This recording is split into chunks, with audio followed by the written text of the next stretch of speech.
Assalamualaikum warahmatullahi taala wabarakatuh. Selamat sejahtera. Tuan-tuan, tolong share, tolong like, tolong subscribe.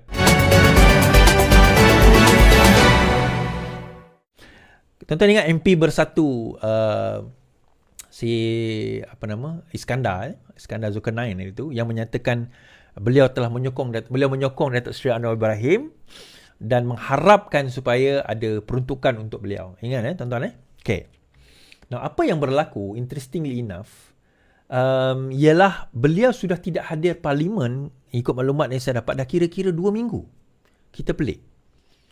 Sebab baru-baru ini, Bersatu mengatakan bahawa tindakan akan diambil terhadap MP Kuala Kangsar ini kerana tindakan menyokong Perdana Menteri Malaysia, PMX. Itu satu, dia kata tindakan diambil. Jadi kita tak tahu apa yang berlaku. Kita baca. MP Bersatu tak hadir sidang parlimen lepas umum sokong Anwar. Ahli Parlimen Kuala Kangsar Iskandar Zulkarnain Abdul Khalid tidak menghadiri sidang parlimen sejak mengumumkan sokongannya kepada Perdana Menteri. Menurut rekod Hansard semalam, 24 Oktober, Iskandar hanya muncul di Dewan Rakyat beberapa hari sebelum membuat pengumuman, iaitu 9, 10 dan 11 Oktober. Bagaimanapun dia tidak hadir sidang Dewan ketika mengumumkan sokongan kepada Anwar pada 12 Oktober. Iskandar juga tidak hadir ke Dewan ketika Anwar membentangkan belanjawan pada 13 Oktober serta tidak menghadiri 7 persidangan Dewan Rakyat berikutnya. Parlimen bersidang dari Isnin hingga Khamis kecuali hari tertentu seperti ketika pembentangan belanjawan. Antara 12 Oktober hingga 24 Oktober, dia hanya memaklumkan sebanyak 2 kali di bawah peraturan mesyuarat di Perbesatu mengenai tidak hadirannya, iaitu pada 19 dan 24 Oktober. Pelbagai usaha dilakukan Malaysia kini untuk menghubungi Iskandar tetapi tidak membuahkan hasil. Iskandar sebelum ini menjadikan isu kos sara hidup di kawasannya untuk menyatakan sokongan kepada Anwar Ibrahim. Dia juga mendakwa mahu menguji sama ada Perdana Menteri ikhlas memberikan bantuan peruntukan kepada mana-mana ahli parlimen yang menyokong dasar kerajaan perpaduan. Ahli Parlimen Bersatu itu bagaimanapun menegaskan dia masih kekal sebagai pembangkang. Pada 13 Oktober, Ketua Pembangkang Hamzah Zainuddin mendakwa Iskandar diugut oleh pihak berkuasa yang dipaksa menyokong Anwar sebagai Perdana Menteri. Hamzah mendakwa Ahli Parlimen Perikatan Nasional itu membuat keputusan setelah dia dibawa ke sebuah hotel di Damansara di mana dia bertemu dengan pegawai kanan SPRM. SPRM menafikan dakwaan tersebut. Susulan itu, Anwar menegur Hamzah dan memberitahu Setiausaha Agung PN itu untuk mengemukakan bukti kepada pihak berkuasa supaya mereka boleh menjalankan siasatan. Semalam, Ketua Polis Negara Razuluddin Hussein berkata tiada laporan diterima berhubung dakwaan ugutan terhadap Iskandar. Ahli Parlimen Damansara Gobind Singh Dio pula mencadangkan Iskandar dipanggil ke Parlimen untuk menjelaskan mengenai kedudukannya serta menjawab dakwaan yang dibuat oleh Hamzah. Now, saya terfikir, saya rasa ada beberapa perkara sebenarnya yang mungkin berlaku dalam situasi ini. Perkara pertama yang mungkin berlaku adalah kerana mungkin ada ugutan daripada pihak Bersatu. Pihak Bersatu mungkin ada membuat ugutan kepada kepada Iskandar. Iskandar Zulkarnain berkenaan dengan sokongan tersebut. Supaya dia tarik balik sokongan tersebut, jadi beliau ada berbelah lagi. Ini spekulasi saja. Saya buat spekulasi dahulu. Berkemungkinan juga yang kedua disebabkan oleh saranan Gobind Singh Dio bahawa beliau dihadapkan ke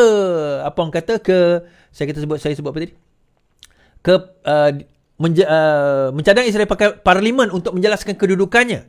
Dia dipanggil ke Parlimen untuk menjelaskan adakah benar beliau diugut. Adakah benar beliau diugut? Nyatakan di dalam Parlimen. Now, kesan kepada itu, tiba-tiba Hamzah berkata, saya sebenarnya tidak diugut. Agak-agak apa jadi, tuan-tuan? Apa jadi dengan Hamzah Zainuddin punya kenyataan bahawa beliau telah diugut? Jadi, ia adalah membawa kepada satu konotasi sangkaan buruk kepada SPRM. Negative connotation kepada Hamzah Zainuddin, kepada Perikatan Nasional, dan juga berkemungkinan sesuatu boleh diambil tindakan terhadap Hamzah Zainuddin. So, dia dalam dilema sekarang ini. Mungkin pada masa dia nak keluarkan nyataan itu, dia macam panik. Alamak, kita tak boleh nak pecat. Kita lawan balik kat Perak, mati kita kat Kuala Kangsar. Tapi dalam masa yang sama, dia dah buat sokongan. Kita tak boleh biarkan dia buat sokongan. Tapi dalam masa sama, apa nak kena buat? Dia keluar kenyataan. Oh, dia telah diugut. Sedangkan Iskandar Zulkarnain sendiri tidak pernah mengeluarkan kenyataan bahawa beliau telah diugut. Terdapat dakwaan bahawa ada wang yang bertukar tangan dan sebagainya. Tidak ada daripada Iskandar. That is why wartawan cuba nak menghubungi Iskandar Zulkarnain tetapi tidak ada respon. Jadi betul lah, kalau betul bawa ke Parlimen, kita tanya. di atas orang kata apa, janji dan sumpah setia untuk berkata benar, nyatakan apakah ada dakwaan tersebut itu benar, bahawa terdapat ugutan, bahawa terdapat sogokan. Balik kepada cerita, kenapa Hamzah tiba-tiba mengeluarkan idea sogokan dan ugutan, tuan-tuan? Benda itu berlaku, tidak lain tidak bukan. Kita tengok zaman Perikatan Nasional sendiri, perkara itu berlaku. Kan saya kata, ramai di kalangan ahli-ahli parlimen, Pakatan Harapan, terutama Parti Keadilan, menyatakan mereka di-approach, didatangi dan dihubungi oleh orang tengah, menawarkan jutaan ringgit. Malah ada di antara mereka yang diugut, kalau sekiranya kamu tidak menyokong, maka dakwaan akan dikenakan kepada kamu. Kalau tuan-tuan ingat, Xavier dahulu, pegawai Xavier, kan?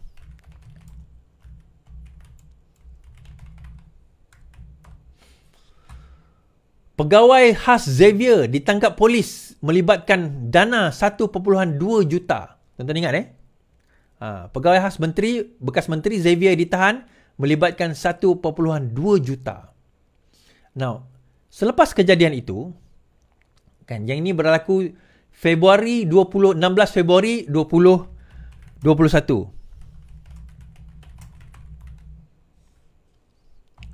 Februari 2021. Okey. Pegawai itu yang ditangkap itu berlaku pada Februari 2021. Okey, ingat tarikh ni Februari 2021. Baik. Now 12 Mac 2021, 12 Mac 2021, Xavier umum keluar PKR sokong PN.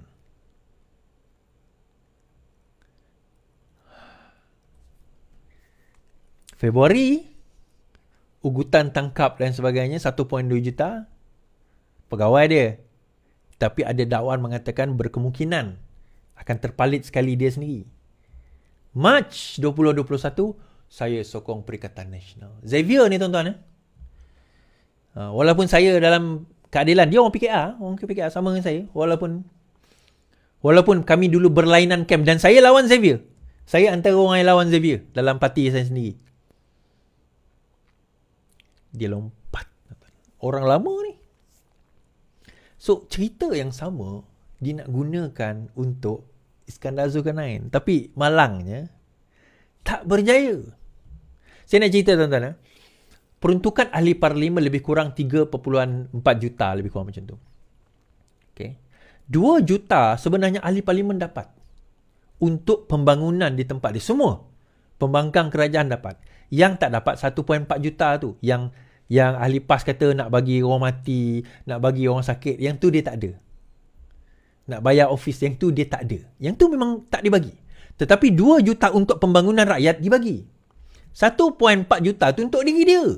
Bukan dia nak masuk poket dia, bukan saya nak cerita macam tu. Itu untuk dia nak gunakan, bayar-bayar budak-budak dia, untuk buat gerak kerja, kempen dan sebagainya. Itulah duit dia gunakan. Yang tu yang diorang kecoh tu. Sedangkan 2 juta memang diberi. Kan? 2 juta memang diberi. So, kalau kita tengok tadi tuan-tuan fikir sendiri. Daripada mana datang idea Hamzah Zainuddin tentang ugutan, tentang orang kata apa, duit, daripada mana? Kalau bukan dari pengalaman dia sendiri. Kan? Saya bercakap dengan 2 orang ahli parlimen sendiri berkenaan dengan perkara ini, di mana mereka mendakwa, ya. Saya dihubungi orang PKR, ahli parlimen PKR, dua-duanya dah tak jadi ahli parlimen lagi lah. Dan kami telah ditawarkan jutaan ringgit untuk kami melompat. Tapi kami tak terima lah. Oh, by the way, kepada Kak Natrah lah, bekas ahli parlimen Sekijang, saya doakan, kita doakan juga tuan-tuan, beliau diberi kesembuhan kerana diberi ujian kata kesihatan. Kita doakan insya-Allah semoga diberi kesembuhan. Juga kepada YB Rafizi lah, kan, juga diberi kepada YB Rafizi. Baik, habis kat situ kan.